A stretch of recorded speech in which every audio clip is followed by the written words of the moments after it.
भारत के एक छोटे से सुंदर गांव में लोग मेहनत और ईमानदारी से अपना जीवन बिताते थे। चारों तरफ हरियाली, खेत और खुशियों से भरा वातावरण था। उसी गांव में रामू अपनी पत्नी सीता और बेटे मोहन के साथ एक साधारण लेकिन खुशहाल जीवन जीता था। मेहनत ही उसकी सबसे बड़ी पूंजी थी। लेकिन रामू का पड़ोसी श्यामलाल बिल्कुल अलग स्वभाव का था। वो लालची और चालाक आदमी था, जो हमेशा दूसरों का फायदा उठाने की सोचता रहता था।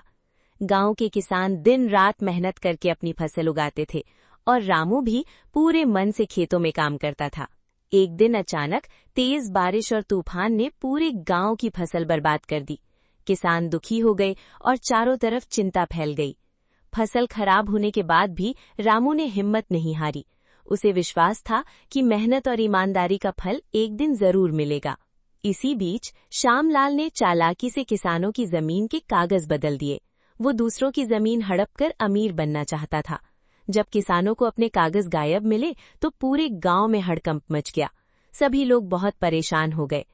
मामला बढ़ने पर सरपंच ने पंचायत बुलाई।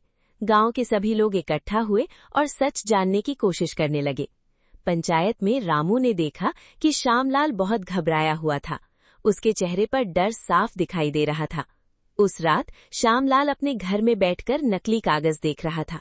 उसे लग रहा था कि अब कोई उसकी सच्चाई नहीं जान पाएगा। लेकिन अचानक एक दिया गिर गया और श्यामलाल के घर में भयंकर आग लग गई। पूरा गांव घबरा उठा। आग देखकर रामू तुरंत मदद के लिए दौड़ा। उसने अपनी जान की परवाह किए बिना श्यामलाल के परिवार को सुरक्षित बाहर निकाल लिया। आग की लपटों में श्यामलाल के नकली कागज जलकर राख हो गए। उसी पल उसे अपने बुरे कर्मों का एहसास होने लगा। श्यामलाल बहुत दुखी होकर रोने लगा। उसने समझ लिया कि इंसान को अपने कर्मों का फल जरूर मिलता है। अगले दिन पंचायत में श्यामलाल ने सबके सामने अपनी गलती स्वीकार कर ली और किसानों से माफी मांगी। उस दिन के बाद श्यामलाल पूरी तरह बदल गया। अब वो मेहनत करने लगा और गांव वालों की मदद भी करने लगा।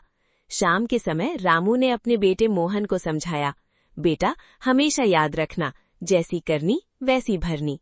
गांव में फिर से खुशियां लौट आईं।